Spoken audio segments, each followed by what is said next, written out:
Good morning student. आज आपण वाक्य आणि वाक्याचे प्रकार बघणार आहोत. तर सर्वप्रथम वाक्य म्हणजे काय?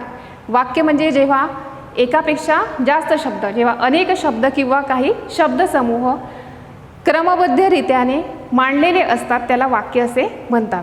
म्हणजे त्याचा विशिष्ट असा क्रम लावलेला असतो, त्याला वाक्य असे म्हणतात. वाक्याचे प्रकार, त्यावरूनच वाक्याचे प्रकार पडलेले आहेत. तर आपण जेव्हा वाक्य बोलत असतो तर आपल्या बोलण्यातून किंवा लिखाणातून आपल्या मनातील जे विचार असतात किंवा आपल्या मनातील ज्या भावना असतात त्या आपण काय करत असतो, प्रकट करत असतो किंवा व्यक्त करत असतो.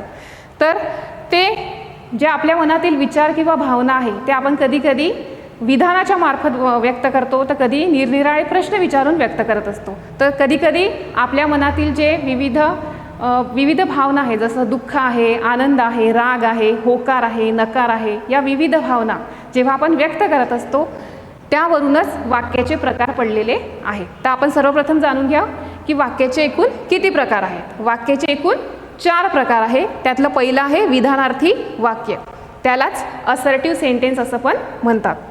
विधानार्थी वाक्य म्हणजे काय? विधानार्थी म्हणजे साधं केलेलं विधान.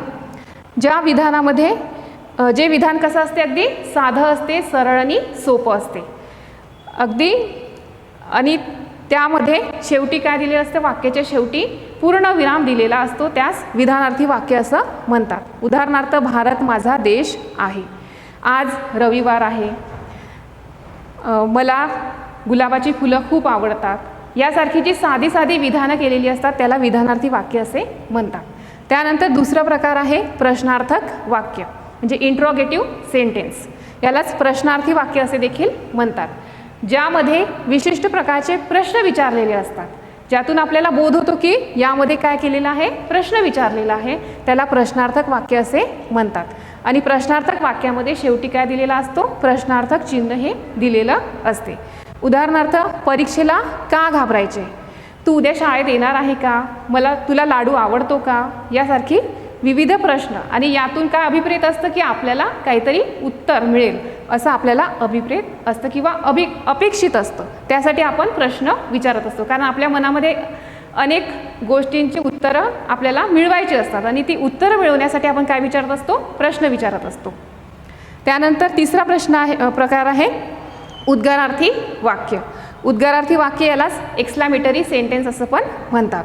उद्गारार्थी वाक्य म्हणजे आपल्या मनामध्ये ज्या अचानकपणे ज्या भावना निर्माण होतात आणि त्या भावनेच्या भरात आपल्या तोंडातून जे शब्द निघतात, कधी कधी ती भावना रागाची असू शकते, प्रेमाची असू शकते, आनंदाची असू शकते किंवा क्रोधाची असू शकते, संताप असू शकतो किंवा घृणा असू शकते, कोणत्याही प्रकारची भावना असू शकते. आणि त्या भावनेच्या भरात आपल्या तोंडातून जे उद्गार निघतात त्याला म्हणतात उद्गारार्थी वाक्य. उदाहरणार्थ, केवढी उंच इमारत ही, अबब केवढी मोठी उंच इमारत ही, किंवा बापरे केवढा मोठा साप, यासारखी आपण उदाहरणं बघू शकतो. उद्गारार्थी वाक्यामध्ये उद्गारवाचक चिन्ह दिलेलं असतं. यावरून पण आपल्याला कळतं की हे कोणतं सेंटेन्स आहे, उद्गारार्थी वाक्य आहे. त्यानंतरचा चौथा प्रकार आहे आज्ञार्थक वाक्य. आज्ञार्थक वाक्य म्हणजे ज्यामध्ये आज्ञा केलेली असते, हुकूम केलेला असतो, विनंती केलेली राहू शकते, यासारखे त्यामध्ये वेगवेगळे प्रकार येऊ शकतात. जसं तो कचरा उचल, म्हणजे त्याचप्रमाणे या आज्ञार्थक वाक्यामध्ये ज्या क्रियापदावरून आपल्याला समजते की ही आज्ञा केलेली आहे, हुकूम केलेला आहे की विनंती केलेली आहे, त्याला आज्ञार्थक वाक्य असे म्हणतात. तो कचरा उचल हा काय एक प्रकारचा हुकूम आहे. मुलांनो रांगेत चला, किंवा मला पिकनिकसाठी किंवा सहलीसाठी पैसे द्याला, ही काय एक प्रकारची विनंती केलेली आहे. किंवा आशीर्वाद पण यामध्ये समाविष्ट केलेला असतो. अशा प्रकारची वेगवेगळी वाक्य आपण कशामध्ये पाहू शकतो, आज्ञार्थक वाक्यामध्ये पाहू शकतो. तर आपण ही 4 वाक्याची प्रकार पाहिली, विधानार्थी, प्रश्नार्थक, उद्गारार्थी आणि आज्ञार्थक. या 4ही वाक्यांचा होकारार्थी आणि नकारार्थी यामध्ये पण याचा समावेश केलेला आहे. तर होकारार्थी वाक्य म्हणजे काय, ज्यामध्ये होकार दर्शविलेला असतो किंवा स्वीकार दर्शविलेला असतो, त्याला होकारार्थी वाक्य असे म्हणतात. उदाहरणार्थ, मुले अभ्यास करणार आहेत, उद्या आई माझ्यासोबत येणार आहे, यामधून आपल्याला काय समजतं की त्यामध्ये होकार दर्शविलेला आहे. त्याचप्रमाणे नकारार्थी वाक्य. नकारार्थी वाक्य यामध्ये नकार किंवा मनाई केलेली असते. म्हणजे एखादी गोष्ट मला करायची नाही आहे, म्हणजे आपण आपली पसंती दर्शवत नाही, त्याला नकारार्थी वाक्य असे म्हणतात.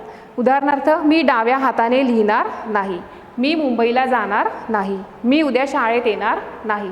म्हणजेच त्यातून आपण काय व्यक्त करतो आहे की आपण ते काम करणार नाही आहे, म्हणजेच आपण त्यामध्ये पसंती दर्शवत नाही आहे. तर अशा प्रकारच्या वाक्यांना म्हणतात नकारार्थी वाक्य.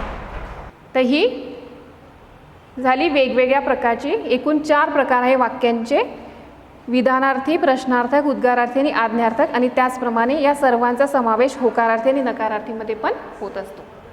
Okay, thank you.